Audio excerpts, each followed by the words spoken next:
चाहत आणि जरूरत या 3 गोष्टींच्या टप्प्यांमध्ये तो जातो. म्हणजे सुरुवातीला गंमत म्हणून पिली जाते, 4 मुलांमध्ये 4 घोळक्यामध्ये मित्रमैत्रिणींबरोबर प्यायली जाते.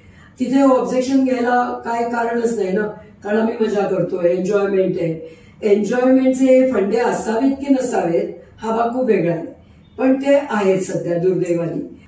काय होतं, दारू घ्या किंवा कुठलाही अंमली पदार्थ घ्या, म्हणजे तो गांजा असेल, एमडी असेल, कोरेक्स असेल, यांनी सुरुवातीच्या काही काळामध्ये एक बरं फिलिंग येतं. हा, म्हणजे रिलॅक्स झाल्यासारखं, बॉडी हलकी झालीये असं वाटतं. आणि ते जे बरं फिलिंग आहे ते क्षणाचं आहे. मी परत एकदा इथे अधोरेखित करू इच्छिते, ते अतिशय क्षणभंगूर आहे.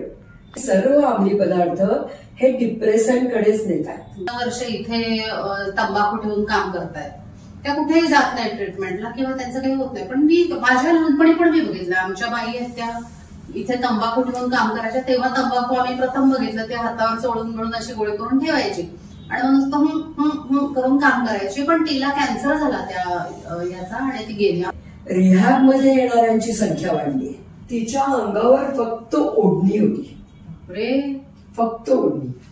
आणि ती साधारणतः पहाटेच्या सुमारास झाली, गाडीतनं आली. आमच्या इथे पुरुष व्यसनमुक्ती केंद्र होतं आणि महिला व्यसनमुक्ती केंद्र होतं. आणि महिलांचं व्यसनमुक्ती केंद्र थोडंसं मागच्या बाजूला होतं, त्यामुळे अटेंड करणारे पुरुष होते. समोर पहिल्यांदा महिला आली तर पुरुष घाबरला, पण आमच्या इथे काम करत होता.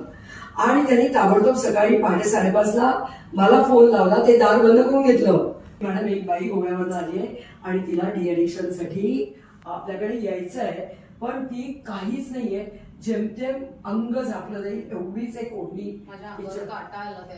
तिच्या जवळ आहे. तर मी त्याला सांगितलं, तू पहिला महिला वॉर्डमध्ये जा, आपल्या तिथली जी आमची अटेंडंट जी आहे तिच्याकडे काहीतरी कपडे घे आणि तिला तू आत ठेव, मी येतेच आहे. मग मी गेले, तिला मग आम्ही बघितलं, तिला आंघोळीला दिलं, ते सगळं केलं. आणि मग ती महिला आमच्या घराकडे जवळजवळ 4 महिने होती. तिची जी जर्नी आम्ही पाहिली ना, ती काटा आणणारी होती. सगळ्यांनो, आपला जन्म हा व्यसनासाठी नाहीच आहे, मुळात आपलं शरीरही व्यसनासाठी नाहीये. त्यामुळे सृजनशीलता हा आपला मूळ धर्म आहे आणि मुलं ही आपली पहिली जबाबदारी आहे.